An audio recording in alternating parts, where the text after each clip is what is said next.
Salut Steph. Je fais un petit live, partagez ça au maximum. Je vais vous montrer une autre petite preuve de magouille du ministère de la Justice.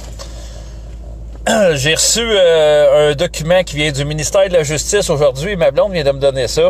Puis, comme plusieurs le savent, j'avais eu des procès contre le barreau du Québec en cour pénale.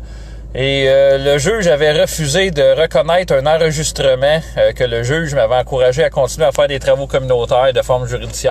Excusez, ça a coupé.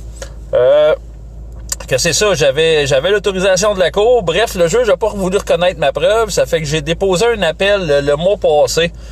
Et j'avais été reconnu coupable moi-même personnellement d'avoir aidé une famille avec le directeur de la protection de la jeunesse. Ça fait que le barreau du Québec avait réclamé une peine pour moi de 4500 $. Et le ministère de la Justice avait mis des frais qui s'élèvent à 6845 $. Mais comme tout le monde le sait, quand on dépose un appel à la cour, toutes les sentences ou ces affaires-là, les amendes, ça tombe, c'est gelé jusqu'à temps que l'appel soit entendu. L'appel va être entendu le 14 novembre. J'ai fait une requête et déposée correctement. Et le barreau du Québec ont fait une requête aussi qui va être entendue le 14 novembre au palais de justice de Drummondville.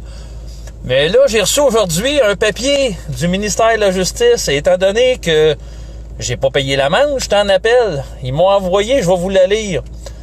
Avis d'amende impayée, numéro de dossier 405 61 03 43 40 177 002. Somme due 6845 $. La somme due inscrite à votre dossier est impayée. Là, il me menace. Vous avez jusqu'au 26 octobre 2018 pour nous faire parvenir votre paiement ou pour convenir d'une entente de paiement avec nous. Sinon, vos revenus, vos biens automobiles, meubles ou des sommes comptes bancaires pourront être saisis afin de recouvrer la somme totale due. Nous pourrons aussi entreprendre des démarches pouvant mener à l'imposition d'une peine d'emprisonnement contre vous si les mesures précédentes s'avéraient insuffisantes. Dans les cas, vous devrez payer des frais supplémentaires importants générés par chacune de ces mesures si elles sont appliquées en plus de la somme initiale réclamée.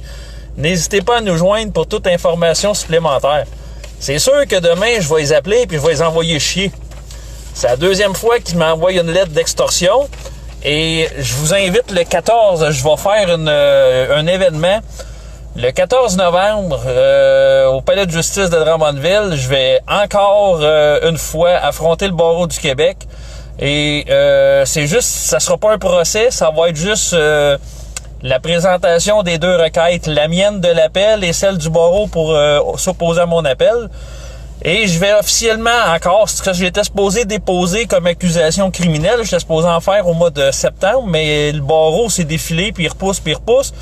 Ça fait que le 14 novembre, officiellement, je vais les déposer cette journée-là, vu que ça a été repoussé les dates jusqu'à présent, que je vais accuser les deux avocates, l'avocate Eliane Hogg et Claude G. Leduc, ainsi que le juge Dubois et l'autre Lafrenière de complot pour extorsion.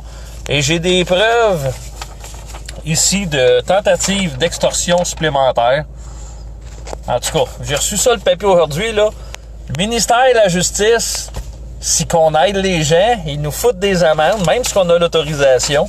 Que ça, on appelle ça du boyon. La liberté d'expression. Le ministère de la Justice aura pas une scène de moins, ça c'est clair et net, parce que j'en ai pas de revenus, puis s'ils veulent saisir, ben ils iront saisir un entrepôt à Sainte-Marguerite-du-Lac-Masson, parce que mes meubles sont là. Ça fait que 14 novembre, retenez une date, si jamais ça vous tente, je vais officiellement déposer des accusations criminelles pour complot extorsion envers deux avocats, et en plus, le procureur général du Québec, qui était Stéphanie Vallée, avant que les élections soient passées, était représenté par Jean-Yves Bernard, et Jean-Yves Bernard a bien vu. Donc, le ministère de la Justice sait que je suis autorisé, et là, il m'envoie des petites lettres de menaces. Ils n'ont pas frappé le bon gars. C'est pas avec ça qu'ils vont m'avoir. Sur ce, je vous souhaite une bonne journée, puis une bonne fin de journée, bonne soirée. Puis je vais créer un événement dans le courant de la semaine ou d'ici la semaine prochaine pour le 14 novembre. Puis oubliez pas, les personnes qui ont participé au tirage, c'est demain que ça se passe, demain soir, dans les alentours de 7 heures. Donc, ouais, Gabriel Lopez envoie la facture au juge. C'est certain, mais avant de l'envoyer au juge, j'aime autant les battre dans l'appel. J'aime autant prouver qu'ils sont corrompus puis les faire mettre en état d'arrestation.